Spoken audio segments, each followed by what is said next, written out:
वळूयात पुढच्या बातमीकडे। शरद पवार उद्या दिल्लीच्या दौऱ्यावर असणार आहेत। शरद पवार संसदेच्या अर्थसंकल्पीय अधिवेशनामध्ये सुद्धा सहभागी होणार असल्याची माहिती सध्या समोर येते।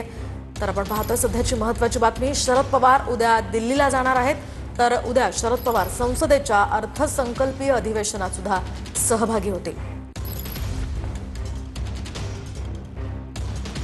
तर दुसरीकडे विदीप जाधवांच्या कुटुंबियांची उपमुख्यमंत्री सुनेत्रा पवारांनी सांत्वनपर भेट घेतली।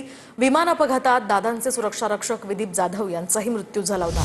विदीप जाधवांना शहीदाचा दर्जा मिळावा अशी मागणी यावेळी विदीप जाधवांच्या पत्नी संध्या जाधवांनी केली आहे। तर मुलांचं शिक्षण आणि नोकरीच्या दृष्टीने पवार कुटुंबियांनी विचार करावा असंही संध्या जाधव यावेळी म्हणाल्या।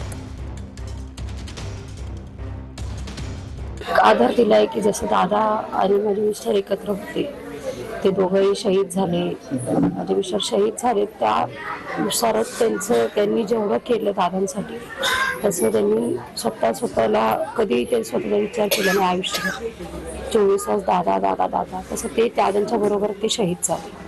माझी एकच विनंती आहे की त्यांना शहीदाचा दर्जा मिळावा।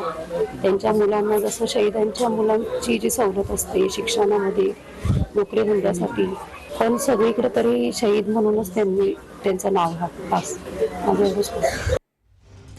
तर आपण पाहतोय शिक्षण आणि नोकरीच्या दृष्टीने पवार कुटुंबियांनी विचार करावा अशी मागणी संध्या जाधव ज्या विदीप जाधवांच्या पत्नी आहेत त्यांनी केलेली आहे। आज उपमुख्यमंत्री सुनेत्रा पवारांनी विदीप जाधवांच्या कुटुंबियांची सांत्वनपर भेट घेतली। याच वेळी त्यांनी संध्या जाधवांशी संवाद साधला।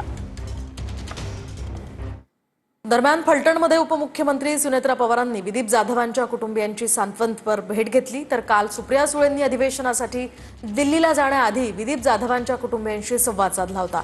विमान अपघातात अजितदादांसोबत असलेले त्यांचे सुरक्षा रक्षक विदीप जाधव यांचंही या अपघातात दुःखद निधन झालंय।